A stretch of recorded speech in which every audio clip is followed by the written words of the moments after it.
welcome to the newest episode of Tuesday Conversation with Friends, where you get to hear some amazing music and my chats with those incredible artists.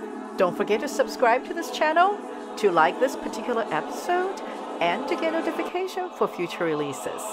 The video format is on YouTube. If you prefer the audio-only format, you can find us on major podcast platforms.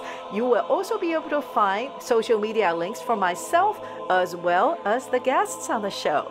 So now see you inside the episode.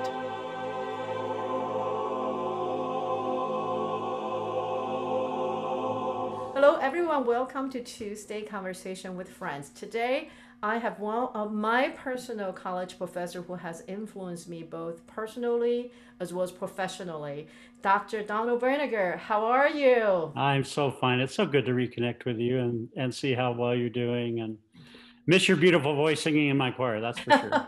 I miss working with you. And now, would you please share a little bit about who you are? Yeah, I was a 40-year college professor in Southern California, also taught at the secondary and middle school and elementary level for a bit of time. And I retired in 2015 and began writing, and I still teach at California State University, Los Angeles. I teach choral methods right now, and in the summers I am part of a master's program that we developed 21 years ago for teachers that can spend some time in the summer doing that. And then, although I don't sing professionally much anymore because I just don't get asked, I can still sing, but I do a lot of private teaching too. I have a lot of opera students that may maintain their residence in LA, but I have some from out of state that come and visit me. But yeah, it's still a busy time, even though I've been almost 6 years retired. I'm not sure how you qualify retirement is. Well, for me, that's reducing the work week to 40 hours instead of 60. Dr. Brinegar is being very humble and modest in the way he introduces himself. He's an extremely well-known choral director and an educator who have produced and taught a lot of people who have moved on to be choral conductors, including myself. Before we press record, we were talking about a lot of technique that's singer-oriented in the way you conduct. And I have to share with you that I believe many of the jobs I've received as a choral conductor was because of the things that I basically replicated what I've learned. And you were the only choral conductor that didn't just conduct us as singers to say, this is how I would like for you to produce a sound, but you explained to us why you were doing what with your body, with your gesture, and it was never just I said so, you do. And it was very, you were very interested in the students and the choral members to actually have a true understanding of the complete art of choral Right, music. right. Can you talk a little bit about that? Well, for me, it starts with the study of the music itself. I think that if you're talking about a conductor, we tend to, as you were sharing with me before we started taping, that we tend to go to a conducting class and learn patterns.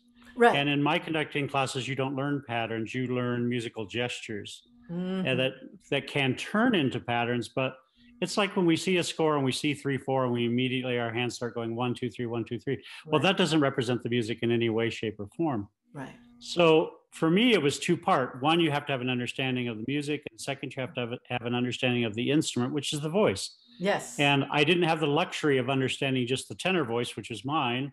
I had to understand the soprano, and I had to understand the mezzo and the alto and the tenor and the baritone and the bass, and what their potential was in singing, and how my gesture, in other words, looking like a singer and standing like a singer and breathing like a singer, could influence the sound, because I found that to be a very efficient way of teaching. I felt the further I went in my personal study as a professional opera singer, the more I appreciated the things you mentioned during the choral rehearsals. A lot of people have this concept of a very big divide between solo singing and choral singing. But the more I studied, the more I appreciated a lot of things you mentioned, because a lot of it was delivered to the singers in the choir in an almost subliminal, because it was about how you as a conductor stood, how you really, a lot of times I would even recall, I didn't realize it at the time because I was very young, but I visually can recall the way you hold your rib cage when you were conducting. Right. And the way you were standing, the way your feet and your legs were supporting your upper body, and then the shoulders and the arms were extensions of all that, and then it just naturally, organically changed the way the singers even sat or stood when they were singing.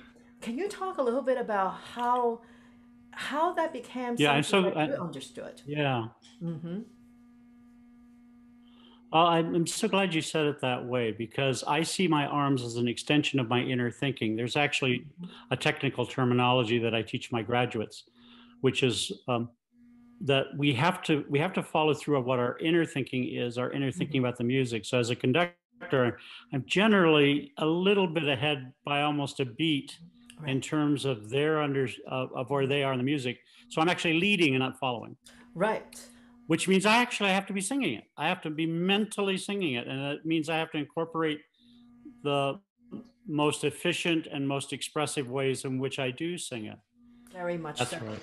And another thing that I always felt was unique was you always maintain a singing career in addition to directing. You had a real personal relationship with how the human voice works. It must have changed the way you perceive the choral sound and how you bring it out of your singers. Yeah, that was really important to me to know the voice, to know it as an instrument from a technical standpoint, but also to be able to stand up and say, I understand how to project my voice efficiently, and I know how to sing this kind of literature, and I can interpret Bach and I can interpret Mozart, and all those factors that give kind of legitimacy to your teaching. Um, but I was pretty careful to choose projects that were Friday evenings, Saturdays, and Sundays so that I could teach my full week and then go Right. and do my professional work as a singer.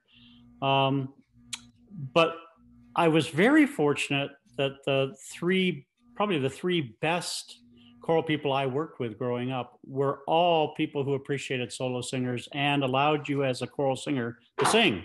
And Yes. they didn't have their hand in your face and they weren't trying to hold you back.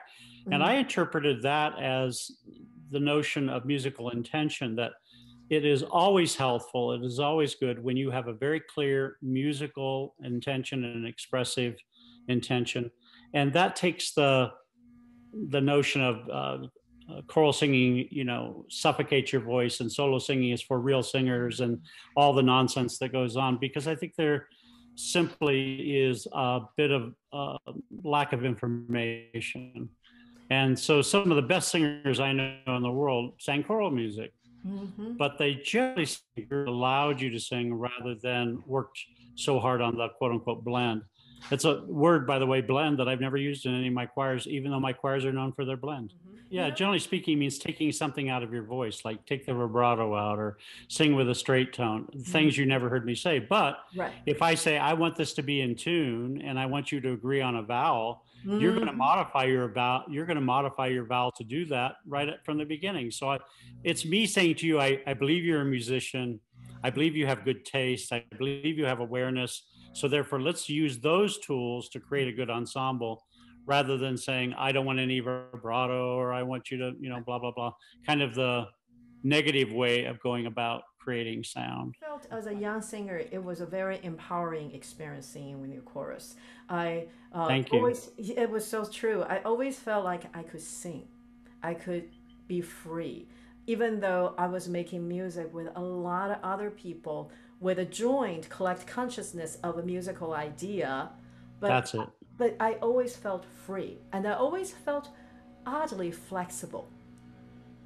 You know, because because those are not the things you associate with choral singing, especially with somebody who has a bigger instrument. But you right. always made it possible. Yeah, for me, the words balance, coordination, and flexibility are the three key words. And when those words are put together appropriately, like any athlete, then you create the kind of energy that allows you to be expressive. I think very often we are trained to hear things and say, I don't want that, I don't like that. And so you begin to suffocate that rather than build on what's actually working. So yes, exactly. So this notion of freedom has always been very important to me. The people who sing for me generally call it the Brinegar massage. That that I that, that they come into rehearsal and I, through the gesture, massage the voice into its fuller expressivity, and then we go about trying to be expressive. So that's very, very important to me. I love that. I love that. And I also remember, um, I remember something you demonstrated and showed us is how you place the singers, who sits and or stood next to whom, and why it was so. And it really changed the sound. It made it easier for everybody. The people who have lighter voices, who people who have heavier voices, people who tend to sing sharp, people who tend to sing flat, people who tend to sing in the center. It just, there was something that happened in the way you Yeah. place the singers, and I employ that with the choirs I've worked with, and Good. yeah, it's magical. But would you talk about that a little bit? Because I think more people need to understand how that works a little bit. Yeah, I mean, what essentially is happening is you have acoustics at work, and it's true that if you stand on one side of a singer based on your ear dominance versus standing on the other side of the singer, you'll tend to be more keenly aware of their sound and be able to find a way to match intentions. Um, it is also true that if you stand on certain sides of certain singers, that the way the waveforms come out of your mouth actually can cancel each other out. So I'm always looking for ways in which the two voices can be knit together so that the sum total of their energy is greater. We call it synergy, Mm-hmm. where it's not really possible in physics. The magic of it is that if you stand on this side, you sound less loud, but you stand on that side, you sound louder. How can that be? Well, But that's just it the way waveforms happens, work. It right? happens, right? So And through experimentation, I just simply match the lightest voices and down the line to the darkest voices, and then put them in like groups and then in rows so that they inform each other in the best way and make sure everybody can hear the best that they can mm-hmm. and that they're in a position to sing the freest and most flexibly that they can. That's what I look for in lining up a choir. And I think that's why the word blending doesn't really have to come into in a verbalized way of communicating, because you're utilizing you're maximizing what each voice can do collectively. That's right. That's And right. it's That's it even before, exactly. yeah, even before they open their mouth, even before the rehearsal officially begins with the notes, they already information where they're going to be maximized with just how their natural instruments are. There you go. I There you love go. that. Yeah. You see, it's some stuff never goes away when it's taught properly. I just Well, love it. well, I call them mental time bombs, as I told you when you studied with me, that there are some things you just can't understand now because they're not within your realm of experience. But if I Right. get it in there right, at Yes. some point you're going to wake up one day and you're going to realize that. You may not realize it's the connection that you and I have, but you just feel that it's right and that it's real and that it works. And Yeah. I think that the art itself is the teacher in that sense. Yes. That Yes. if you get into the organic side and into the human side of the art, those things are just so I wouldn't say obvious, but I think that they become inevitable. Yes. And so therefore, if you follow this track and you're successful, you follow the inevitability of how good information unfolds in its own way. I was always so it always was a pleasure, a good surprise, because over the years, I cannot tell you how many times it just kind of popped in my head. Dr. Brinegar did this. Let me try it. And then the choir does something because it is so oriented towards the singers you have, not a That's right. preconceived sound. I That's right. and because in That's order right. for any of this to work, I have to look at the singers I have. And you know, the joy and the pride those singers experience after they hear and experience the difference has made it very meaningful for me. That's great. Yeah, especially in volunteer choirs. You know, sometimes they just think of themselves as accepting, oh, we're just a bunch of people who like to do this together. We're not very good. And then they come together, they do the kind of work they can take pride in. And but the key was never, I'm gonna come in here, this is what I'm going to do. It's always been a privilege for me to have them participate, and we together Good. discover what music would sound like with this combination, and it's always Absolutely. fun. And I had this epiphany that was everything I do as a soloist is tied to my ability. So there's always this tension of what I think needs to happen and I have to make it happen. But when I started conducting, it was amazing what I thought would come just come out towards me versus come from me towards them. It was coming out towards me. And I always thanked my choir for the privilege of them participating in my process, because whatever I thought of, it's happening, except it's not coming from inside of me. And that's that's so beautiful, and it's so right, absolutely so right. You know what the word conductor means, right? I'm not flow sure. Through. Huh? To flow through. To flow through. To flow through. So right. As you conduct, you're receiving the sound that you are in fact predicting. And an experiment I do with my students is I say, think only about the soprano part, but just conduct. Don't look at the sopranos, just and all of a sudden you can hear the soprano part getting louder. And I said, now think only of the tenor part. And now the tenor part gets louder. And everybody in the room experiences it. Where's the mat? I mean, how does that happen? Well, it means that our thinking goes into our gesture, and our gesture communicates at a deep and profound level that we can't even fathom. You know, it just happens, you know. And then the next thing that really surprised and really delighted me was, I think as soloists, our interpretation often is based on what our instruments would do. But when I started conducting, I found myself to be a lot more creative because I wasn't limited by me. It was truly by imagination and creativity. And I had to problem solve too, to see what I can do during the rehearsals and the way I conduct to bring the singers to be able to match up with the musical ideas. May not be the same vocal sound, but the musical ideas.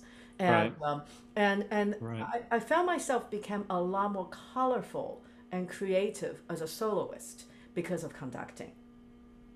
Because I got into the pattern. Absolutely true. Yeah, it wasn't really intentional, but I got into the pattern of thinking of musical interpretations as a soloist based on what my voice or my hands would do. But then when I started conducting, I was able to perceive music outside of me. And then it came back to my solo work, and it was just such an incredible experience.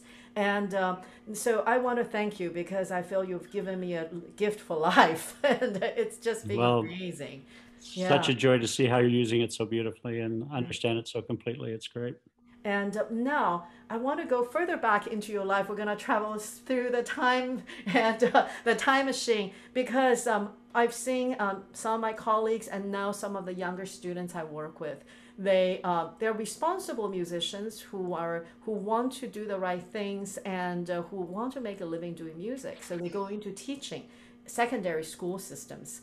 And I know you started your career teaching, but there were changes that came along the way, and there were things you did during your time that developed you, that helped, that eventually you didn't stay in that space. So can you talk a little bit about what you did during those years, and what do you think is required? Well, I think, I think that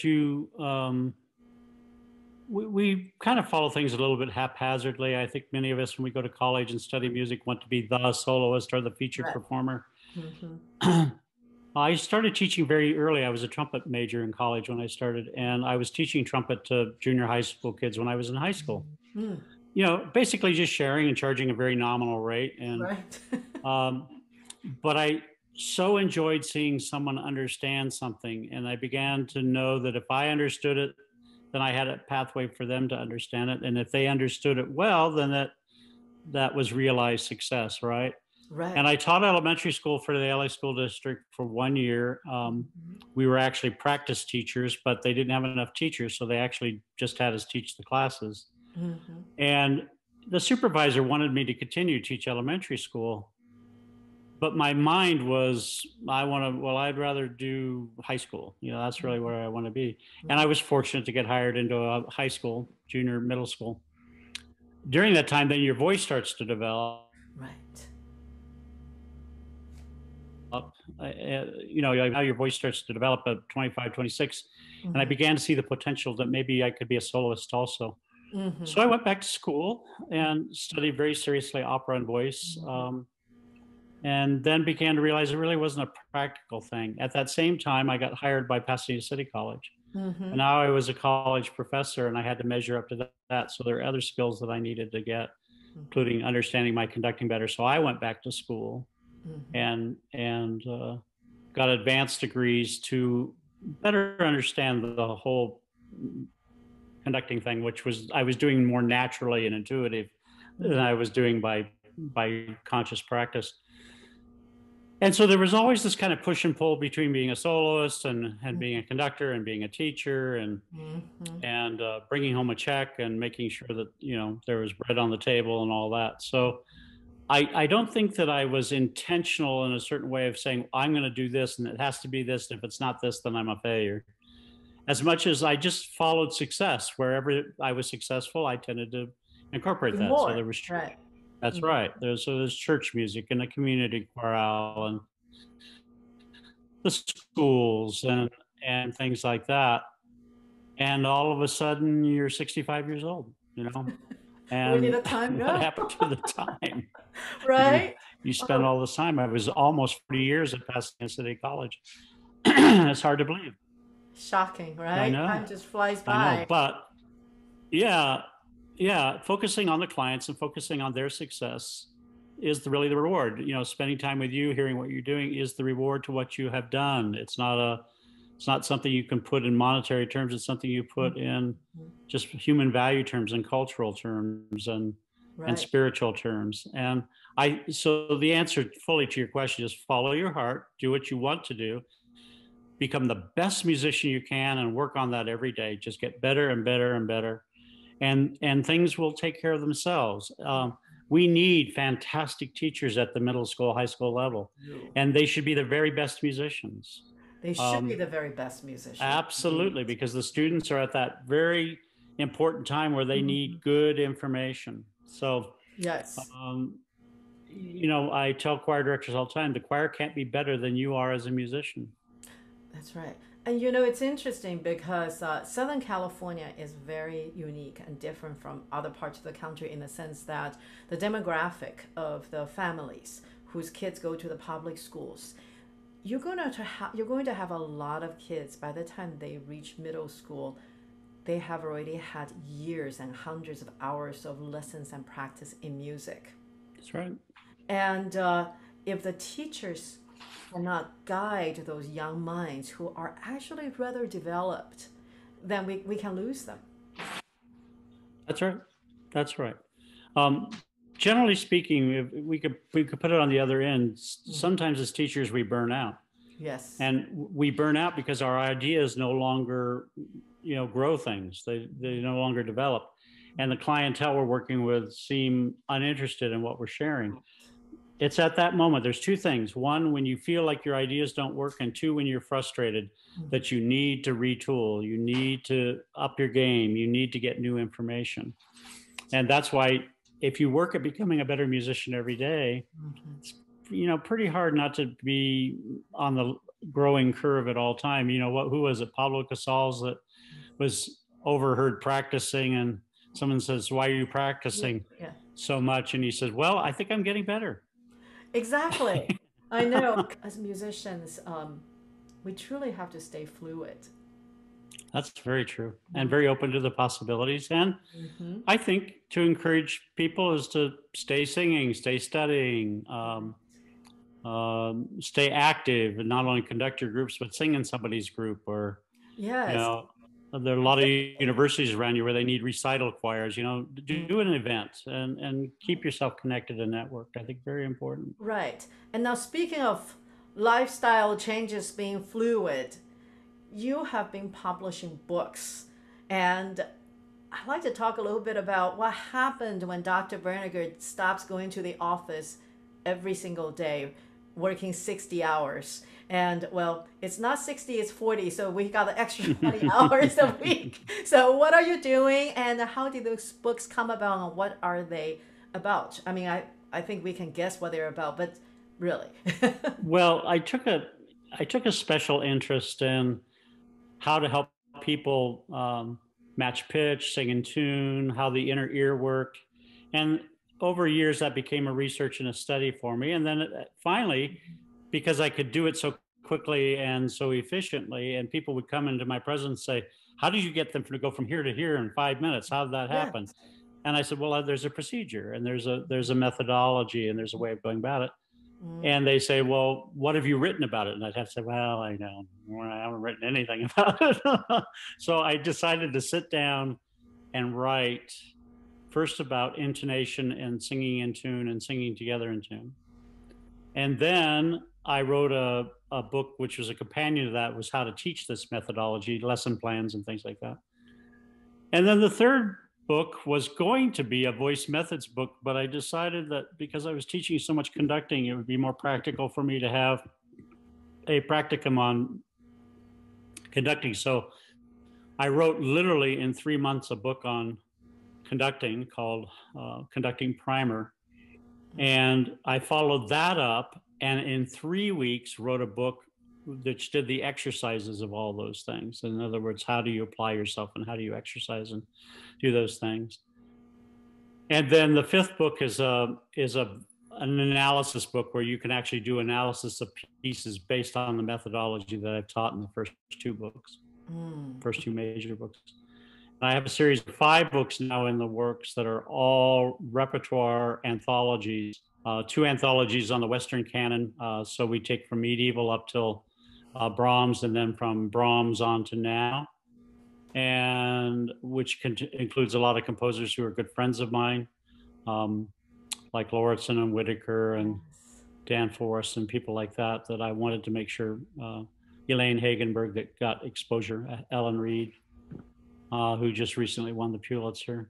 And then a book on Latin American music, since we live in Southern California and you live in Florida. Latin American music is so important and tends to be underappreciated by choral people because they don't have the repertoire. So there'll be 30 pieces analyzed in that book, and then a book for historically important women composers. Yes. And then finally a book on Scandinavian contemporary composers. So wow. Those 5 are in the works. They'll probably take another year to year and a half to get out, but there'll be a total of 10 books in the series. And yeah, so I've become a writer. Yes, you have, and I'm very glad because I've always wanted to learn more from you. And let's switch gears for a little bit, and we can talk about repertoire styles. There's just something so expressively connective when you hear something done as it was intended.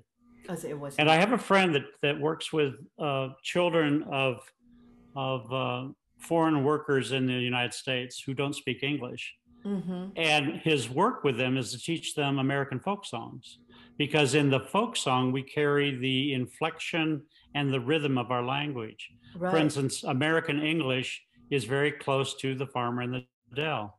So if you listen to The Farmer in the Dell, and then you listen to the way I speak and the way I form my sentences, all of a sudden you begin to hear The Farmer in the Dell in the background. So we carry language mostly through indigenous folk music. And so when that music gets over-arranged or taken out of its tradition and put into a Western cast, we lose some of its essential expressiveness and its charm. And so I'm a real proponent of performing music that is, native to a culture by people who are from the culture, by people who actually understand, whether it be intuitively or by tradition or by learning, how the song is supposed to go. This is how it's supposed to go. For instance, I was hearing someone do an Afro-American piece that was in a Caribbean style, and they changed it and changed the rhythm. And I said, why did you change the rhythm? And I said, well, we found this is easier. And I said, yeah, but it's not the style. Here's the style of the rhythm. And the kids did it like in 2 minutes, right? It wasn't that hard. They got it. But because I had some information about that and knew how to do that, I got them to do that. The world has not changed in its size, but our perception of how we can be has expanded, so the world seems smaller. Yeah. That's so very true. And Dr. Brinegar, I just love this visit with you today. And Oh, thank you. Me too. it's so wonderful. And I'm sure the listeners would really appreciate and enjoy it as well. And I hope we have a chance to talk some more. And maybe next time we can talk a little bit more in depth about your books. That would be really Great. fun. Yes. I would love to do it. Well, such a joy to get to see you again. And thank you for all the good work you're doing. I really appreciate it. Oh, thank you for helping me to really influence me throughout all those years. It's I've been privileged to have very good teachers like you from the very beginning. It made a huge difference. That's a key. It taught me how to distinguish things that are good and helpful versus things that just sounds good but may not be helpful. A lot of truth in that. Right. Well, Well, thank you so much for the time. Okay, you're welcome. Thank you.